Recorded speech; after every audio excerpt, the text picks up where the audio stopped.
And remember, until next time, if you need a place to unwind, fear not. You'll always have a seat on the couch. Do the outro! Alright. That should be good. That'll hold those little SOBs. Alright. Now I gotta upload all this shit and do all this crap. I wonder now. The content's doing great, but I wonder if I should be doing something else. Let's take a look.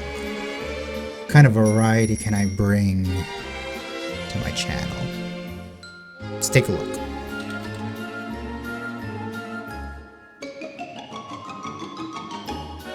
Top 10s. Top 10s are really popular? Yeah, right. It'll be a cold day in hell before I do a top 10.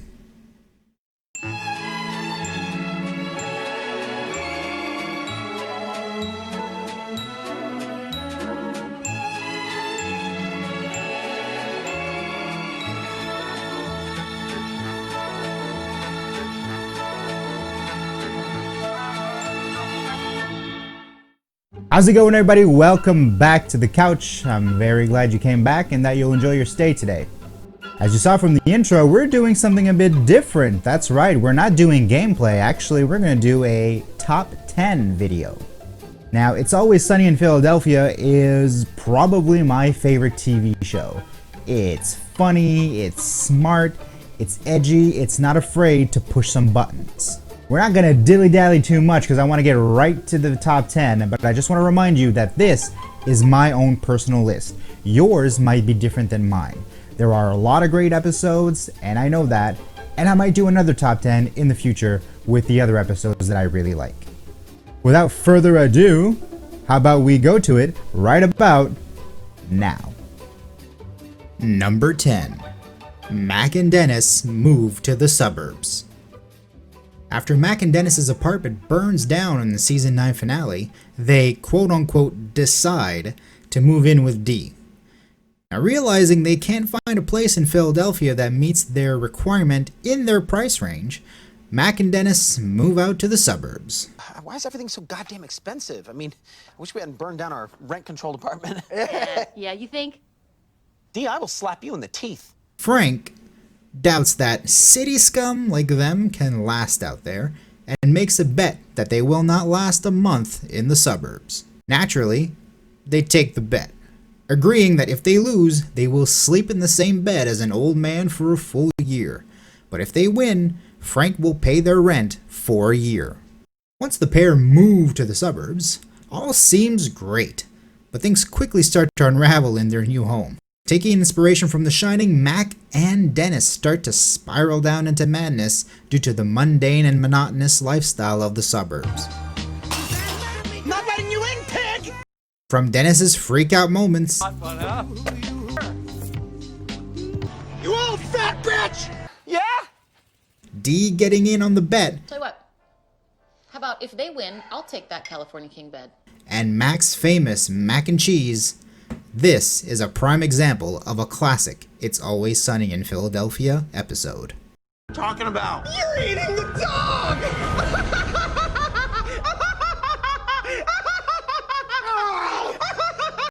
Number 9. The Gang Gives Back. Mac, Dennis, and Dee are sent to community service by teaching inner-city children how to play basketball, while Charlie is sent to attend AA meetings. It's so unfair. What do you expect, Charlie? Why would you tell the judge you were drunk? Because I was drunk, Dee. One of the reasons why this episode is one of my favorites, it's because this is where we learn that Charlie might be illiterate, which becomes a significant trait for his character. Those mimosas were like $8 a pop, Charlie. Are you serious? Well, you had like 7 of them. Good. Charlie shows up to AA only to find his crush, the waitress, there as well. Hey. Wow. I didn't know you were in AA. Yeah. She agrees to become his sponsor, as his alcoholism explains why he has been stalking her all these years. Now this episode boils down to the actual basketball game at the end. Mac, Dennis, and Dee pick their teams and they choose the African American kids first, but only to find out that their teams are pre-selected. The team's already picked. You two have the Ducks, and you have the Wildcats. Ducks. Are you kidding me? Charlie shows up at the game, drunk, and tells the gang that he volunteered to be the referee. Good. I'm This dead is to great. you. You're drunk. Oh, I am drunk. You know why? I don't have a sponsor anymore. As you can imagine, the game completely falls apart.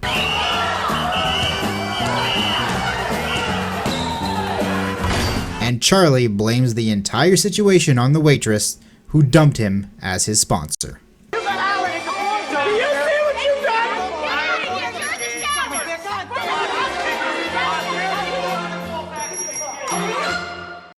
Number 8. D. Reynolds, Shaping America's Youth. Okay, first off, this episode has been pulled from streaming services such as Netflix and Hulu because of what transpires next. So Dee takes a job as a substitute teacher and exposes her students to the culture of patties when a field trip doesn't go as planned. That doesn't seem that bad, right? Well, Dee decides to bring her class to Patty's because she wants to show the students a classic film. This is an opportunity to screen Laurence Olivier's Othello movie. You know, then we can get an audience to weigh in. A film, mind you, that the gang suggested. But they suggested it not for being a great film. They wanted to debate whether doing blackface is acceptable. Now, the reason why they're debating that is because the gang made a movie of their own, and they called it Lethal Weapon 5. Now might be a good time to do our Lethal Weapon 5 reshoots. Why would we do reshoots on that? Halfway through making their movie, Dennis and Mac switch roles, which sees Mac go full-on blackface as Murtaugh. During this time, Charlie, well, he's the janitor at the same school where Dee is teaching, and takes a kid called Richie under his wing. After watching Lethal Weapon 5, we cut to the principal's office, where we see Charlie, Dee, and Richie, who is in full blackface at this point, sitting there silently. Okay, wow. I think that video says more than I ever could. As does that. Number 7. Charlie McDennis, The Game of Games. When the gang gets bored and have no plans, they decide to play a board game, one of their own devising. Let's play Charity McDennis. Yes. No. Yes. No. A drinking game consisting of 3 levels and a 15-minute timer called Charlie McDennis, The Game of Games. You hear that, Ellen? They came up with that name before you did, so you owe them money. Charity McDennis. The Game of Games. I should mention that Dennis and Dee, aka the Golden Geese, have won all 18 previous games, while Mac and Charlie have never won. Mac and Charlie have never, ever, in the history of Charlie McDennis, won the game. You never won? Never won once? Now, what are the rules, you might ask? There's quite a lot. I won't go through them all, just know that the Game of Games much resembles Chutes and Ladders. At one point, Frank discovers that the Golden Geese have been cheating all this time. Aha! I knew it! Now with the cheating exposed, this boosts Mac and Charlie to level 3, somewhere they've never been before, and they now have a chance of winning.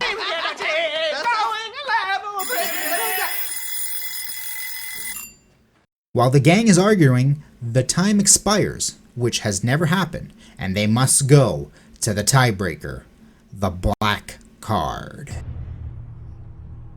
Flip a coin.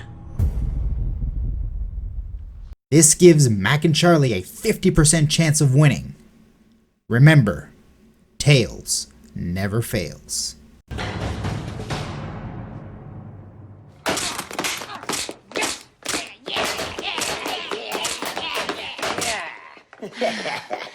That felt good. Number 6.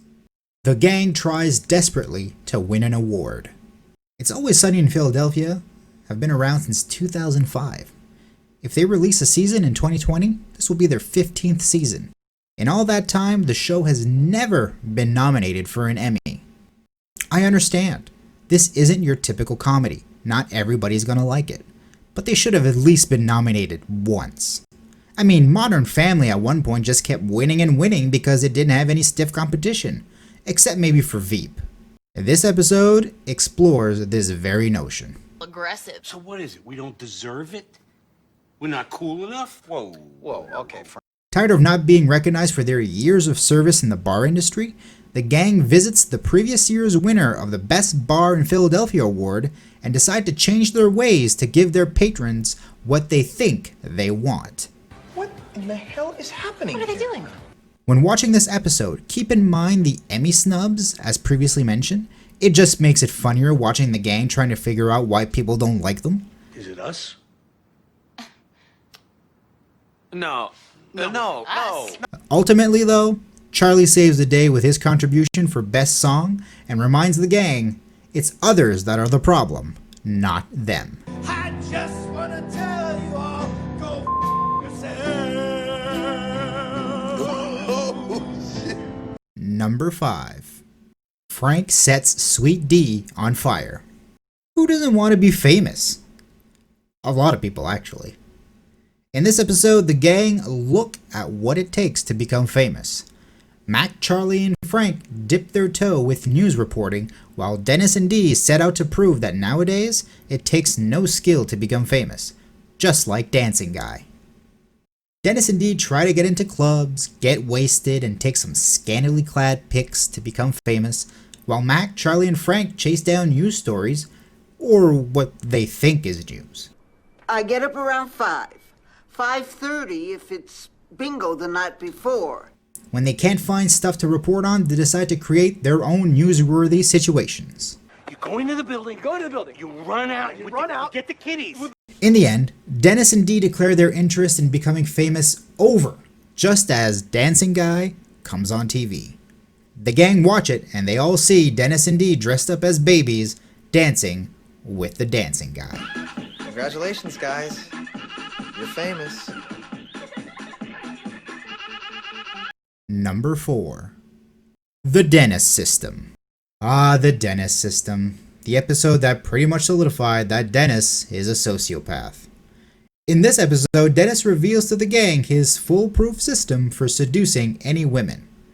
This entire episode revolves around the gang trying to use the system to get who or what they want.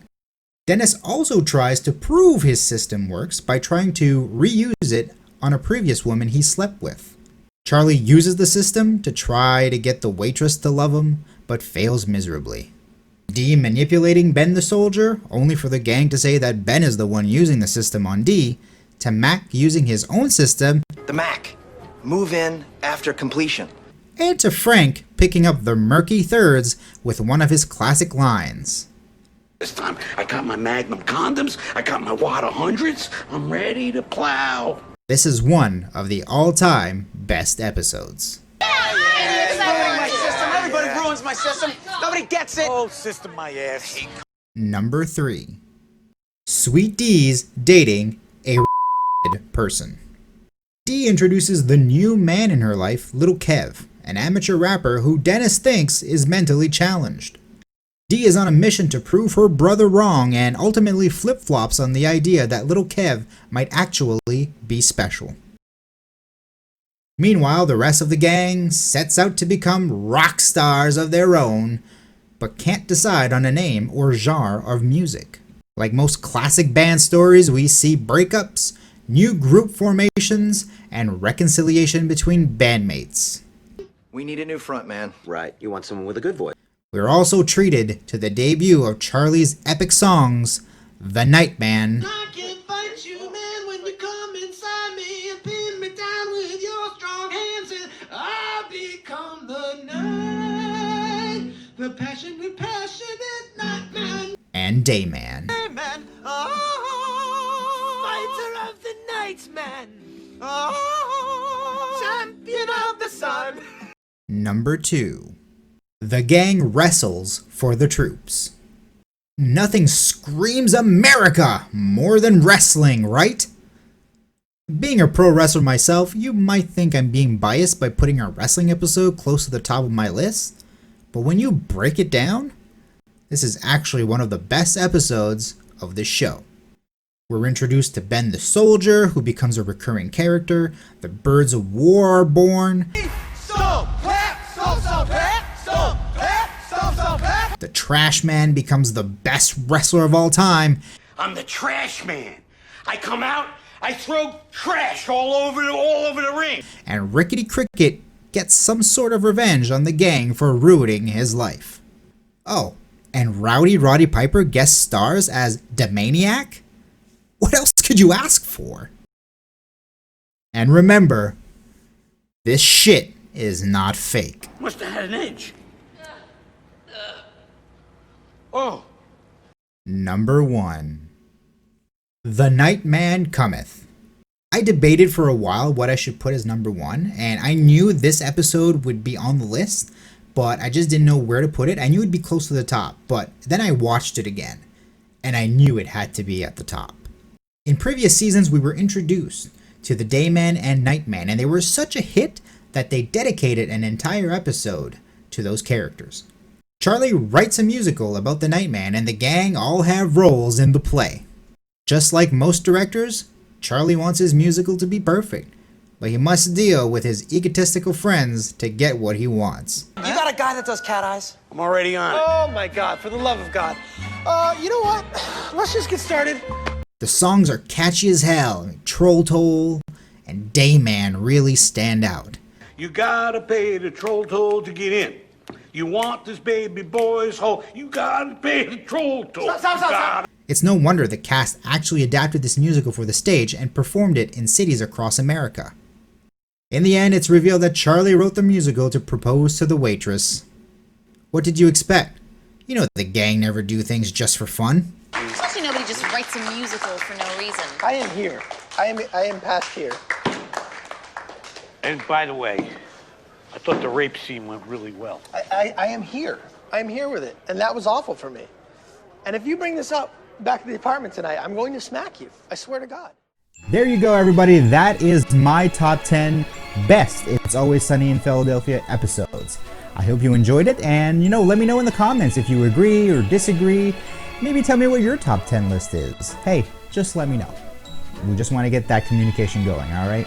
As always, you can follow me on social media. All the links are in the description below. You might see some pop-ups show up on the screen right about now. If you want to see more content like this, hit that subscribe button, hit the like, hit the bell so that you get notified. So my goal is to do more of these variety type episodes, and I'm going to try to do them more often, and we'll see how this goes. Thank you very much for watching, everybody. I really do appreciate it. I really do appreciate all the support. You have no idea. And remember, until next time, if you need a place to unwind, fear not. You will always have a seat on the couch. Cue the outro. Blah.